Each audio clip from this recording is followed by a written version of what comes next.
I change your bum life. You fight me, it's a celebration. I would beat you. When you sign to fight me, it's a celebration. You ring back home, you ring your wife. Baby, we done it.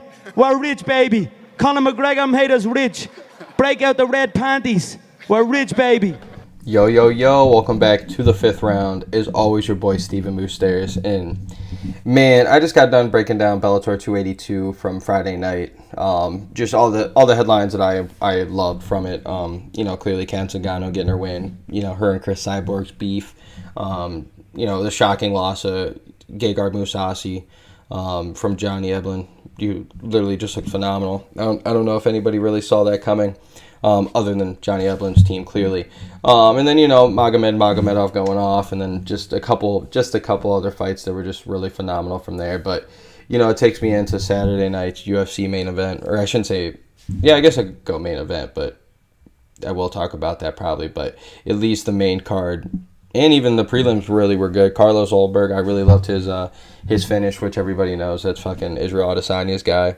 He had a real nice knockout. Finally started to look like, hey, this guy's got a future. I know he's like 6-1, and I know we've seen him get knocked out, but in his last fight just a couple months ago, didn't look too terrible. Definitely was like huffing and puffing, but snuck it out. And then, I'm excited though to see how that goes. Really, really nice finish. And then, all around had some nice finishes. Thiago Moises had a nice one, all around, but. This takes me to the co-main where Niel Magny, finally got one of the bigger fights he's been calling. He wanted the Khamzat fight really bad, so he wanted the shit talker Khamzat Chimaev, but he got the same skill Khamzat Chimaev, but in a version that doesn't talk shit. So Shavkat Rahkmonov, this dude is. Let me tell you what, that guy ever since. I mean, I know he had a nasty fight this year, but I think it was like probably last year or 2 years ago at this rate where the man was like coming up on underground. A lot of people were talking about him. Like ever since catching wind of that guy, he is something special. And I mean, I'm not breaking news here. Let's be real, but it's just tough because he doesn't talk the shit, and his English isn't that great at all. I don't think he has any English in him, but he doesn't have the. Just the shock value on the mic that gets, the Khamzat going or anybody. I mean, we can go with all the Americans that have the voice, but, even the broken English, just shit talkers always work out well. And I don't know. So I thought he was going to win this fight. Don't get me wrong. I thought Rahkmonov was going to pull this one out. I just thought it was finally a really big test. And I guess I'll spend a quick second on Niel Magny. Man, Niel Magny, let me tell you what, the tallest dude in the division, probably has the highest ceiling, but the lowest floor at the same time, and it's so fucking frustrating watching that guy fight sometimes. Like, I'm not in there. I don't have the body length that he's got. I don't have the skills this man's got. Trust me, he'd kick my ass. I'm not sitting here talking like that. Like, oh, I beat his ass. I'm not sitting here saying that. I'm just being honest as a fan of MMA and a fan of his and just somebody who's been watching it for so long and would like to think that I know what I'm talking about. I feel like this guy has had all the potential in the world. I feel like he could have been... I guess John Jones isn't the greatest thing to say anymore because who knows? John Jones might have threw his own fucking career out the window even though he's my favorite fighter.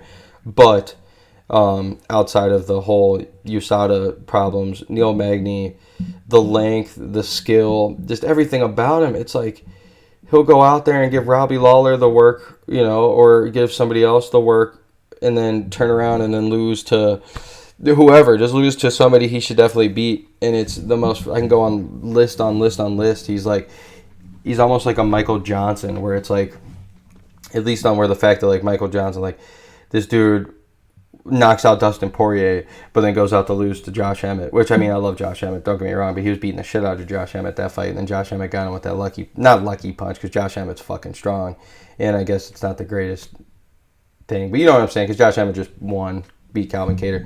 But what I'm saying is the people he should be beating, he doesn't, and then the people he shouldn't be beating, he does, and it just doesn't make sense. And it's the same with Niel Magny. And then, and then we watched Niel Magny. I thought his length, I thought his groundwork, I thought his clinch work was going to give Rahkmonov some problems. And the same, I was calling for the whole Khamzat fight for Niel Magny, because I thought at least Niel Magny wouldn't quit like a bitch. And boy, yeah, I never want to see that ever after seeing this fight. Even in the first round, he started to look real ugly and looking like he was almost like a deer in headlights. I don't know. It just wasn't like all the shouts out to Rahkmonov though. I thought he looked phenomenal. He did everything he should have done. Literally, everything was perfect for him last night. And the 2 takedowns were huge, 2 for 2, outstruck him, outground work. Everything was just phenomenal for him, and I couldn't be any more proud of him. But now it's like, I don't even want to talk what's next for Niel Magny. I couldn't give a fuck less. I think that was his last chance to, maybe bust into the, I don't want to say top 10 because he's been there, but like the top 5, or at least getting a crack at a top 5 fighter. And I just don't want to see it anymore. So now it leaves you the question, like, what's next for Rahkmonov? Like, this man can go off. They could send him to the Wolves, or they can continue to like kind of build him up a little bit. I know there's a lot of calling out. I know he called out Khamzat. He wants to fight Khamzat. I know there's a lot of people calling for that fight. But I just kind of want to sit here and, just wonder if it's worth the...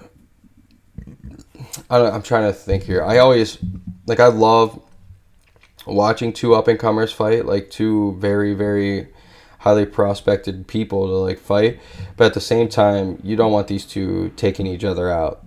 Like, I'm really happy, like, for, same fucking situation, the Tom Aspinall and Bam Bam Tai Tuivasa right now. It's like, I'm happy that those 2 are not fighting, and, they're respectfully fighting Ciryl Gane and Curtis Blades. Like, I don't want to see those 2, go at each other, because then one of them's going to win, the other one's going to lose their stock, and then it's all bad.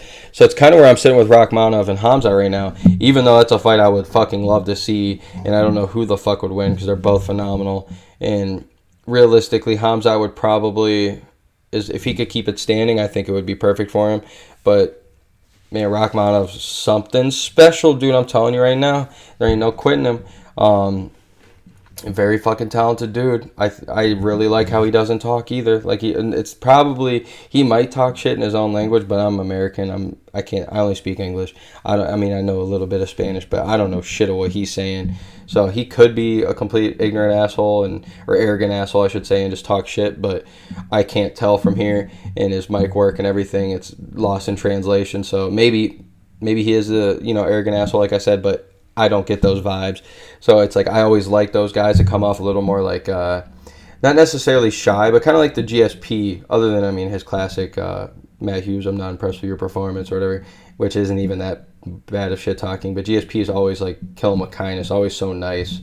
And the Rahkmonov gives me those vibes, dude. So I don't know if I want the UFC to go with the Khamzat Rahkmonov fight yet, but at the same time, I would not be mad at it. It would probably be the biggest fight right now that the UFC could make when it comes to 2 up-and-comers that both could potentially be champions here in the next 2 or 3 years. So, good God, I'm loving to see it. I don't know if I want to see Rahkmonov, get the jump to, like, from Niel Magny to Gilbert Burns, kind of like Khamzat did. I don't know if that would be good, but I don't think Rahkmonov's just going to overlook a Gilbert Burns like Khamzat did. So I guess it's a little different. But I'm really fucking excited for this. The rise of fucking Rahkmonov is here. You can make a case right now that he's a little more hype than Khamzat, but I know Khamzat just got the mic work and everything. So I don't know. I'm really excited, man. And I don't know who's next for him. I almost don't care, just because regardless, I just want to see the guy fight more. So I'm very excited. In the 5th round over here, Stephen Moustaris is going to be rooting him on. So as always, like I said, myself, Stephen Moustaris, this has been the 5th round. And thank you guys so much. I hope you guys have a good one.